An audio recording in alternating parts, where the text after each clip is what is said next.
मराठी भाषा दिन आहे.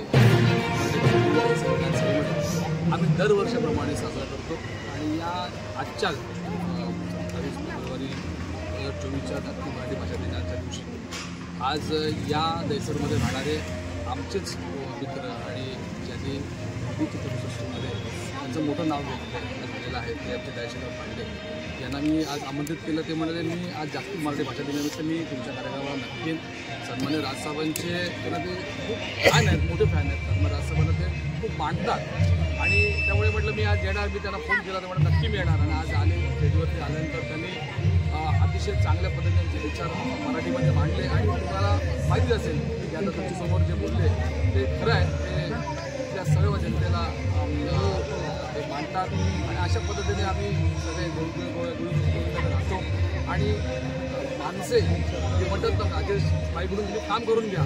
नक्कीच त्यांना माहिती आहे की लहानपणापासून तर आजपर्यंत आम्ही लोकांसाठी सेवा म्हणून काम करतोय आणि सेवेच्या माध्यमातून तुम्ही आता बघत असाल की जिथे आपण उभे आहोत तिथे आमच्या उपनगरवासियांना बरेच दिवसापासूनचा रस्त्याचं काम आणि प्रायव्हेट रस्ता आता होत नव्हतं, पण मी माझ्या अतिशय चांगले प्रयत्न करून माझ्या माध्यमातून त्यांना काम करून दिलं आणि इथल्या लोकांनी मला माहीत पण नव्हतं एक मनोभावे माझा सत्कार केला आणि मला त्या पद्धतीबद्दल कृतज्ञता व्यक्त केली. पण नाही, ते माझं काम आहे, सेवा करणं आमचं काम आहे आणि सन्मान्य राजसाहेबांनी शिकवलेच आहे लोकांची सेवा करा, तुम्हाला नक्कीच लोक प्रेम देतील, अगदी डोक्यावर उचलून धरतील. त्याप्रमाणे आज दयाशंकर पांडे जे तिथे आलेत आणि ते एवढे माझ्याबद्दल एवढं प्रेम त्यांना आहे की लोकांना ते जसं सांगत असतात की या माणसाशी तुम्ही विश्वास ठेवा, माणूस नक्कीच तुम्हाला चांगलं काम करेल.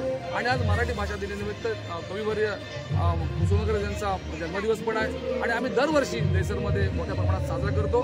तसंच याप्रमाणे पण आपण आज ज्येष्ठ नागरिकांचा आपण सत्कार केला आणि मराठी गाण्यांचा कार्यक्रमसुद्धा आपण इथे साजरा करतोय आणि लोक खूप आनंदाने यामध्ये सहभागी होतात आणि इथले स्थानिक लोक आमच्यावर प्रेम सन्मान्य राजसाहेबांवरती प्रेम करणार आहेत आणि या माध्यमातून आज आनंदाचा कार्यक्रम आहे इथे झाला. तुम्ही बक्षीस पण दिले, आता लोकांनी बक्षीस पण दिले. सन्मान नाही, त्यांचा तो सन्मान आहे, ते बक्षीस नाही. त्यांना इथल्या ज्या प्रोग्रामला आम्ही ज्येष्ठ नागरिक आहेत त्यांचा आम्ही सत्कार, ते बक्षीस नाही, त्यांचा आम्ही येतोची कसं सन्मान केलेला आहे आणि दरवर्षी आपण तो सन्मान आम्ही ज्येष्ठ नागरिकांचा आम्ही करत असतो. Thank you sir.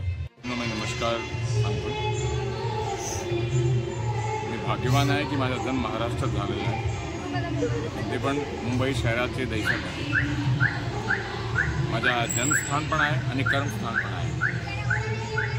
मी देवाची प्रार्थना करतो की माझं मरण पण हा मुंबई शहरात व्हायला पाहिजे. आज मराठी भाषा दिवस आहे, हे मोठे दिवस आहे आणि मराठी माणूस, मराठी जनता, हे गैर मराठी भाषा सगळे जे मुंबई शहरात बसलेलं आहे त्यांचे रक्षक आहे. हे माझा भाग्य आहे की मी महाराष्ट्रामध्ये जन्म लिया. मैं ज़्यादा भाषा के साथ ये नहीं कहूँगा, मैं इतना ही कहूँगा कि मुंबई शहर एनर्जी का शहर, महाराष्ट्र के अंदर हम मराठी भाइयों और बहनों के बीच में हमारे रहते हैं. हमारा भाग्य है क्योंकि यहाँ पर एक कर्म करने की भावना बड़ी तेज़ी से उग्र होती है. हम यहाँ आलस की तरफ बैठ नहीं सकते. सवेरा होता है मुंबई शहर में, 7 बजता है, ना काम हो तब भी ऐसा लगता है कि हमारे पास बहुत काम है और ये बहुत बड़ी बात है. मुंबई शहर आलसियों का शहर नहीं है, कर्म स्थान है.